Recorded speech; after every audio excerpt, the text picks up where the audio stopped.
Hi, it's Justin Shore from Chronicles of EMS with another 60-second life-saving tip. Today we're going to talk about being out on the town. You've decided to go out of town, but what if something goes wrong? You need to be prepared. We're going to start by taking out your healthcare coverage card, turn it over. On the back there's an 800 toll-free number on where to go in case you're injured outside of your service area. Call them now and tell them where you're going. They'll tell you what hospital you should be transported to. Keep that in mind. When you check in at your hotel, right there on the counter, they're going to have business cards. Grab one. On the back of it, write down that hospital name. Not only can you show that to cab drivers or anybody else in the area, but also to rescuers in case you forget the name of the hospital, in case you need to be transported. Keep a list of your medications and known allergies right with your driver's license, exactly where rescuers are going to be looking for it.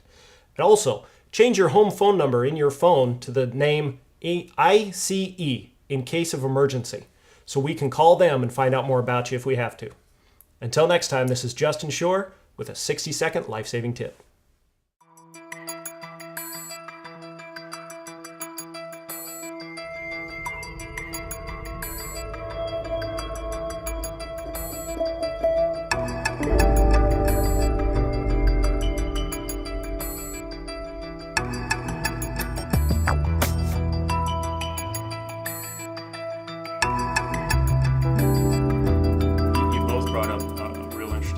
Because you talked about where you would set up to treat and you talked about how you would intervene. What we noticed in our active shooter scenario, full-scale exercise, incredibly well done exercise, involved the whole high school district and their headquarters, the city EOC, and people in the field. Firefighters hadn't seen any police action like that. You know, we've been on standby at shootings, wait for scene secure, things like that. It was quite disturbing for fire to see all the kids come out of the high school with their hands over their heads because law enforcement had to clear each of those people to make sure they weren't one of the shooters. Mm-hmm. Those are the kind of sensory overload issues that need to be done in the training environment. And again, that's where the relationships come in. And go ahead. I'm saying we've just had a horrendous for the UK. We don't get this very often. Just a couple of weeks ago where we had a guy run around Carlisle just north of me with a gun and killed 12 people. And the thing that came out of that in the press and in the news was that there was 3 police officers who have really been through the mill because they saw him killing the people, but they're not armed. They've got to wait for the armed response. And the public was saying, how could you stand back and let him kill people? And they were like, we don't have any guns, what can we do, you know? And then there was another argument about why did it take the ambulances so long to get on scene? Because this guy was still going around with a gun and the ambulances are going to stay to somewhere safe. And some of the patients who died were, I think it was about an hour or so before the ambulance could get to them, before this guy killed himself. And I mean, that's a horrendous thing in itself, and it sounds weird that thinking that you have, drills and stuff about an active shooter in high school. I hope that we never get there over here, but we've started something in the last couple of years in the UK called the Hazardous Area Response Team, which is a team of medics which have been specifically trained to go into the hot zone or in the inner cordon of various situations. I was speaking to one of the managers the other day about before I came over, and I was asked specifically about active shooters because there was someone on the blogs a couple of weeks ago saying about how he'd done training a long time ago and all of a sudden he found himself on a scene. And then all of a sudden the police gathered around him and he was taken in with a police cordon around him to get someone who'd been shot. And that there's a possibility that may be coming to the heart team. It hasn't been decided yet, but it's somewhere where they're looking. But certainly for fire incidents, collapsed building, urban search and rescue, they're now trained up to the level where they go into the hot zone, so they don't have to rely on fire or whoever bringing the patients out. The only thing they'll not go into is active fire, but they'll go into smoke. They've got extended breathing apparatus, gas-tight suits and everything, and they go with the forward team to collect the patient instead of fire having to bring them out. And that's been a huge thing in the last couple of years. Mark, you mentioned urban search and rescue being an element. It seems like we can learn a lot from a lot of these USAR deployments that have been going on, unfortunately, in the last few years, even in the last couple months. What are we learning from USAR teams about interagency cooperation? Well, I mean, this is the whole point behind this is to be good at the big events, you have to be good day to day together. And the large events, to be successful, you have to hit the ground running with these relationships with every agency, every group that's out there, public works, police, military, and for people that haven't been prepared for that day to day, they're already behind the curve. And to be real successful in protecting your people, that's really what your goal is can you be operational and protect your people out there? And to do that, you really have to have these relationships with everybody, because you're kind of looking at that saying, how are we going to deal with this through your eyes? And unfortunately, your training either sets you up for success or failure at those moments, because if you've trained in a box, you're going to perform like imagining us being on the field, that we're all in this field together, or you're imagining it's just our unit out there as a field, where we're looking at it like each position is a different group and we're on the field together. And so to deal with this issue, we're looking at it, cooperatively, and especially we're seeing more and more people get injured, whether it's a significant injury or cumulative exposure. The group that just came back from Haiti, some of the same exposure issues that we dealt with from New York on respiratory protection, and even Katrina in our 3-week assignment there. We're desperately trying to protect all of us as we're out there in the operational world. That means the force protection unit we're assigned to in Katrina, we're making them safe in the water. We're taking care of them because they're taking care of us. And this is that part of being able to look bigger than your group. And how do you prepare people to do that? And it starts, we look at it now at the academy levels, these joint presentations at each other's police and fire academies. Being able to understand each other's needs on the day-to-day events, having mutual respect for each other. In San Mateo, our TAC medic response, what a huge opportunity we have in taking care and working with our SWAT team by having a fire tactical medic that trains with them, goes into those zones to provide care for, number one, those units that are taking that action, that aggressive action. So if one of them goes down, here's a person that's trained to do that. And even though you look at that as what a great service, we look at that as what a great relationship we've built. Is the TAC medic armed as well or not? That's, some programs do, and right now we're evaluating that. And, of course, for a lot of them, they love that because of the connection. The more the connection they have, and they look at that purely for the opportunity, number one, to protect themselves, and if one of the officers goes down, that they can render aid by protecting them. So because of how well they have connected, now that opportunity is to be evaluated, and they're doing that right now. But the nice thing is they're looking at that together in what's best for both of their interests as they are, in that spot. So for us, we try to take advantage of any opportunity we can to play together and train and take advantage of these. And that's a huge, just a relationship building that now a lot of our crews that stay on scene to light up the area to provide not just safety for us, but the investigative units that are there, traffic control. Instead of hurrying up to get back to quarters, it's that, hey, I remember them because we went through our hiring orientation together. We did this training. We work on the SWAT and special operations together. We do the citywide drills as a rescue team or an entry team together. And so instead of it just being our group, it's our team that includes a bigger picture now. And so you can be technical, but if you don't have those ability to get along and have those people skills, good luck being operational in these venues, because these venues, you have to be able to get along and work with everybody and show concern and care for everybody that you're assigned to, versus just your needs to go rescue. Just what you were saying about the tactical medic, just a quick question in that. Was there ever a thought to whether to train the paramedic to go into the tactical situation, or whether to just train one of the tactical police to battlefield medical standards? Well, and this is where you look at the core competencies of what people possess in their experience. And we looked at matching up that, these are the skills that you have in your training, that instead of you making you something that is not your core competency and that's your primary background, take your experience and work with us in situations where we need you to protect our six as we go into these areas, that's what you're trained to do, and vice versa. Here we are trained to provide this level of care to go in under your protection and do that. So it's kind of taking advantage of, here's what skills you have and the experiences you have. We want to put you in this environment now.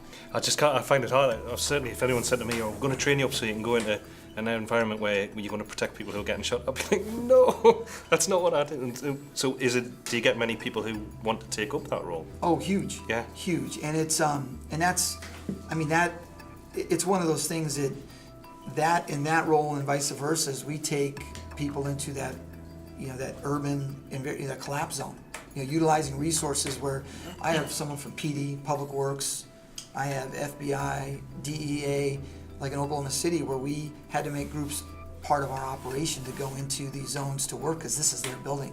They're also looking for evidence, case-sensitive documents. Here we are with a mission to rescue, but they have a mission to do these other jobs. So, those experiences, taught us that, combining those areas of expertise, you have a much more dynamic group in regards to your capabilities, but you're having to do that right there as it happens. We're going to provide fall protection, respiratory protection, medical care, but you're going to provide these things for us in regards to things that we shouldn't be touching, things that are, And I think it's critical to point out, I don't believe either of those people, whether it's fire or law or independent operators, they're always paired up. And as a fire chief considering a program like that, and as a follower of Gordon Graham's representation of high risk, low frequency, you really want to be careful about what you put people into. And what we lack in frequency, whether it's structure fire exposure or the law enforcement side of being a paramedic, you have to build with training. I mean, that has to be the frequency replacement. You have to understand your policies, your procedures, and be trained up to operate with those folks. So for me, it would be my concern to have too many people who appear to be trained but don't have enough frequency doing it. It's like having too many medics with too little activity. You can lose some of those skills. So that's what's happened. When the HEART team was formed in the UK, it's still quite small numbers. There's 7 per team, but it's a full-time role. They don't do their ambulance work, and if something big happens, then they go off and that's their role. And they're specifically like that because it's built in that they will train a certain amount of time each day. And the interoperability of the basic training that they do at the fire services colleges, and they train alongside the firemen on the breathing apparatus and the USAR stuff. And the amount of training that they do together now is just constant. One, because they had to build that relationship so that when they turn up on scene, the fire guys weren't, who are these? What are you doing? You shouldn't be in here. And there has been some areas where there has been that bit of conflict, but when now the training's kicked in and they've all started to work together, the fire service seeing them as a very valuable part of their team now. But it's specifically been designed so that they have a lot of built-in time for training. And a lot of the on-the-road paramedics think they've got a cushy job, because they're not running the amount of jobs that we do. But I didn't apply for it because it's not for me. You're not going to get me crawling down a nice little tight tunnel. It's not my idea of fun at all. But for those who've done it, good on them. It's a great job. And when the operational crews think they're sitting around doing nothing, they're actually training and training and training. Well, imagine everybody has a responsibility in these events. Some have different, percentages of who's lead and who is going to take overall jurisdictional responsibility, but everybody has a responsibility to provide their care on what they're going to be discharged with. How do you prepare everybody for that? On a major event, you mentioned a tanker. To do it in a coordinated way, knowing who is responsible for what, and getting to be around people on a regular basis so you have care and respect for those responsibilities for each other, that mutual respect.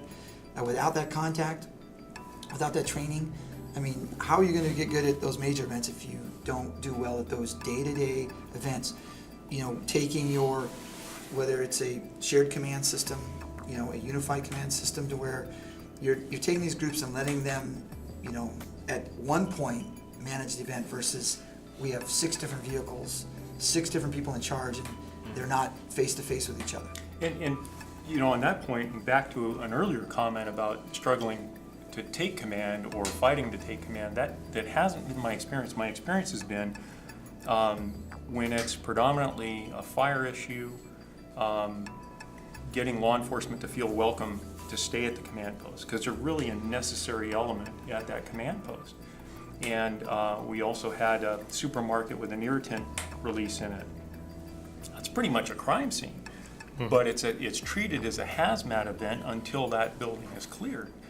So because we were able to keep law enforcement at the command post,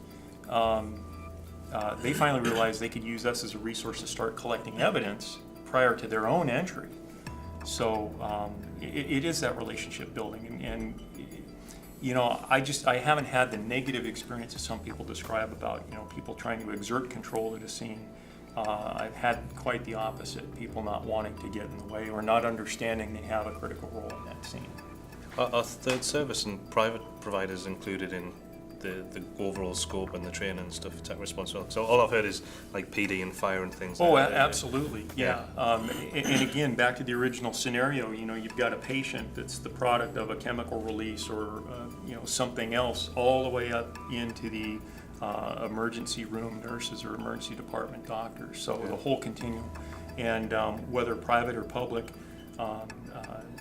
ambulance transport, paramedic providers are not only welcome, they're encouraged to be in there, because that's where we've got to get all the other stuff out of the way and talk about what our core responsibilities are. And the extent of training and exercises is obviously going to be based on the community.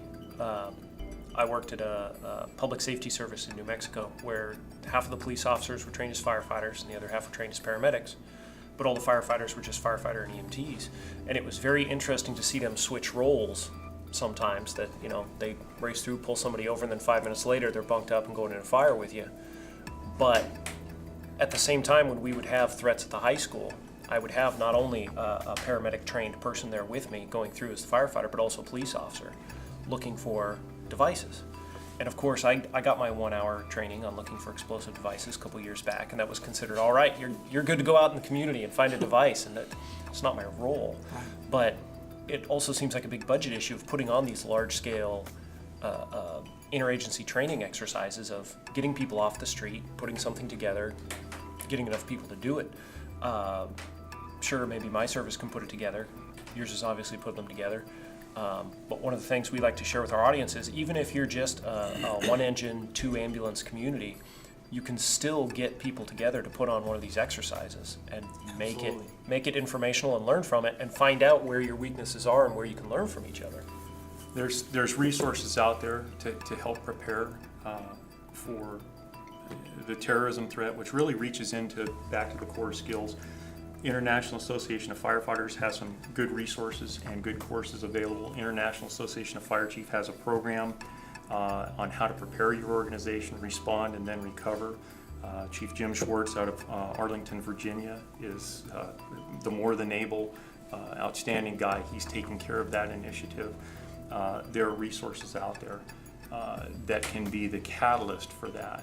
But much like the dinner you attended in Oakland, it's not about what we said at the dinner, it's about what gets done later, and those relationships that are built there, and that one phone call. It's going to be about at-TAC response, who you sit in the executive pre-conference summit with, who you meet on the vendor floor, who you attend a track class with. Right now we have 4 tracks, and you can go in emergency medicine, emergency nursing, tactical law enforcement, disaster planning and response, and the fire track. You're not restricted. Go find out what somebody else is talking about. Go into that tactical law class and figure out why they set up the way they set up. You know, if you're tactical law, go into the fire side.